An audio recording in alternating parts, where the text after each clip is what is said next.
刚踏入2024的厄瓜多，圣诞新年的节日气氛还没完全过去，就发生了大事件。厄瓜多总统宣布全国进入紧急状态，有多紧急呢？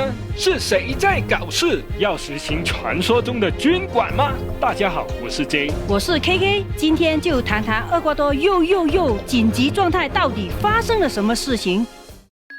紧急状态实施情况。首先总结一下紧急状态的重点。第一，从1月8日开始实行60天动员军队和警察防止暴力犯罪，特别是监狱暴力犯罪行为。意思就是要向罪犯开战咯。第二，每天从晚上11点开始至凌晨5点实施全国宵禁，那就是说要大家早点回家休息。第三，有些公众活动需要被取消或者重新安排时间，大型 party 要取消了，或者你们先在家里玩玩就好。第四，在宵禁期间可以往返机场乘坐飞机，需要出示机票和证件。为了让大公司赚钱。Oh no， 是为了让大家顺利旅行，坐飞机 OK 啦。第五，如果违反宵禁，会被判处最高3年监禁。哇，大家都要乖乖得啦。这并非厄瓜多首次进入紧急状态，近年也有2次，分别是2020年3月12日因为疫情原因，2023年8月10日为了确保选举顺利进行，都实施过紧急状态哦。所以我们不是标题党哦，真的是又进入紧急状态哦。hasta devolverle la paz a todos los ecuatorianos。主要起因。引发紧急状态的主要原因是 Fido 越狱事件。在2024年1月7日，臭名昭著的贩毒集团首脑 Fido 在瓜亚基尔的监狱里不见了。那么这个 Fido 到底是何方神圣呢？可以消失在天与地呢？外号 Fido 的 Jose Macias 是贩毒集团 Los Chonelos 的首脑，因为贩毒和谋杀罪名被判处34年监禁。他是厄瓜多最危险的罪犯，而且这也不是他第一次越狱。那么这部厄瓜多版本的越狱电视剧一定很好看，都拍第2季了，哈哈哈。在2013年 Fido 就在瓜亚基尔最高级别的监狱成功越狱过一次，在3个月后才被重新逮捕。之后10年他好好学习，天天向上，甚至获得了法律学位，还在监狱里建立了一套操纵贩毒活动的领导系统，每周可以带来高达7万美元的收入诶。他们甚至在监狱里面的活动区域建造游泳池、开 party、拍摄 MV， 简直把监狱当作是自己的地盘啦。那么狱警去哪里了？都是纸板人吗？作为一个黑帮，当然是有黑帮的办法，通过威逼利诱狱警和他们的家人，要求大家一起合作发大财，这样就 OK 了吧？原来是找到了眼泪呀。在2023年9月，总统候选人 Philando 遇刺后，法院要求将 Fido 从最严密的 La Loga 监狱转移到另一个监狱。也许当时已经猜到会有越狱的可能性了。再讲回这次1月7日的越狱，在几乎同一时间，至少有6所监狱发生了严重的骚乱。那可以估计这是有预谋的行动了。是啊，有很多狱警工作人员被囚犯劫持成为人质，于是厄瓜多总统就宣布进入紧急状态了。居然想以一人之力颠覆一个国家，真的是编剧也写不出这样的剧本啊！欢迎留言说说你的感受，或者点赞支持这个影片。你的行动会让演算法推荐这个影片给更多人看到哦，感谢支持。黑帮宣战。在宣布紧急状态的1月8日当晚，黑帮就开始有组织行动，在基多、昆卡、瓜亚基尔等多个城市实行炸弹攻击，造成很多汽车、天桥甚至垃圾桶损毁，还有警察被绑架。幸好炸弹都是在晚上引爆，大部分人已经回家，没有造成伤亡。这就是完全的黑帮赤裸裸的宣战呢。是啊，战斗就这样开始了。相信这个晚上大家都过得不太好。这种无差别随机的炸弹袭击，逼迫总统丹尼尔·罗波尔采取更进一步的措施来回应。在1月9日下午发布行政法令，指定一批犯罪集团为恐怖分子，命令军队和警察要消灭他们。国民议会也开 OT 加班，通过特别法案表示支持，对武装部队的行动给予特赦，意思就是大家可以放手去抓坏人啦。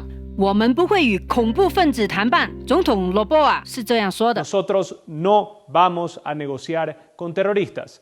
瓜亚基尔电视台被占领。在1月9日，厄瓜多人口最多的城市瓜亚基尔成为了恐怖分子的主要目标。这是在恐怖分子名单颁布后没多久，就有一群持枪罪犯冲进 TC 电视台的直播间，占领了电视台。他们挥舞着武器、炸弹，而且用枪指着在场工作人员的这一幕，通过电视直播信号迅速传播，成为当天的头条新闻。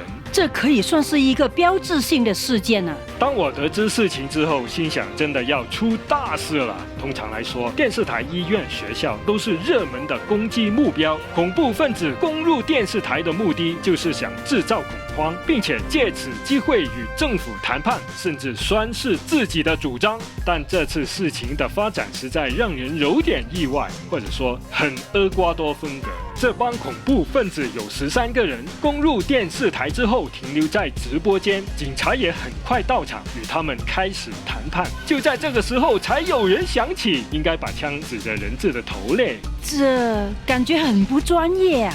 是啊，那他们的下场可想而知了。没过多久，他们就全部被逮捕了。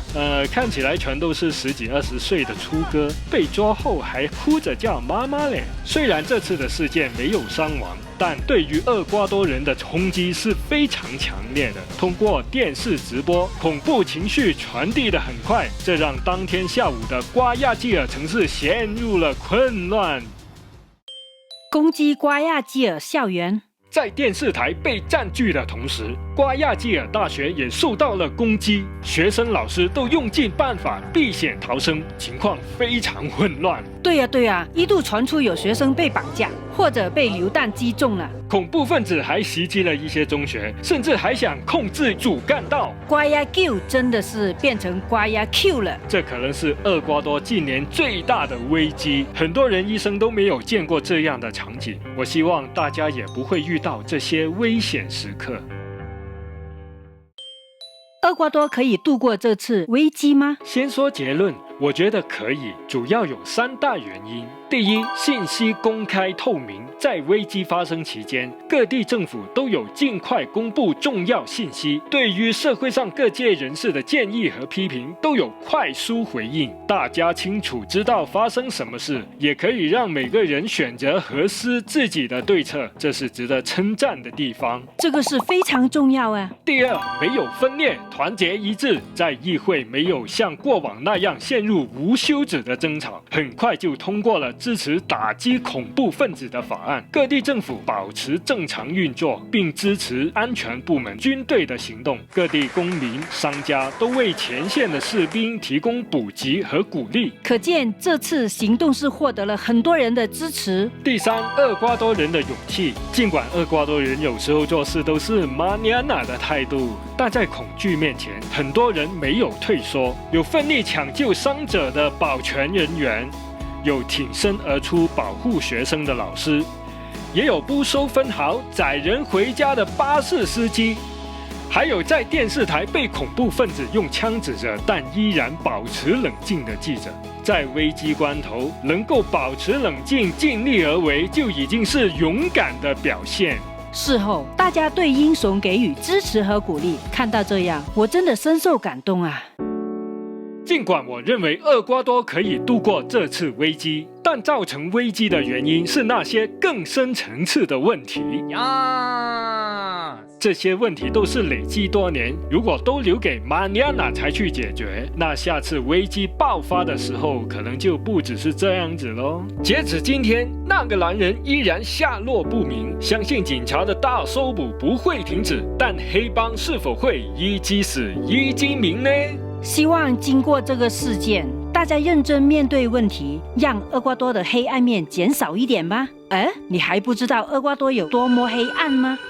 呵呵，可以看看这支影片哦。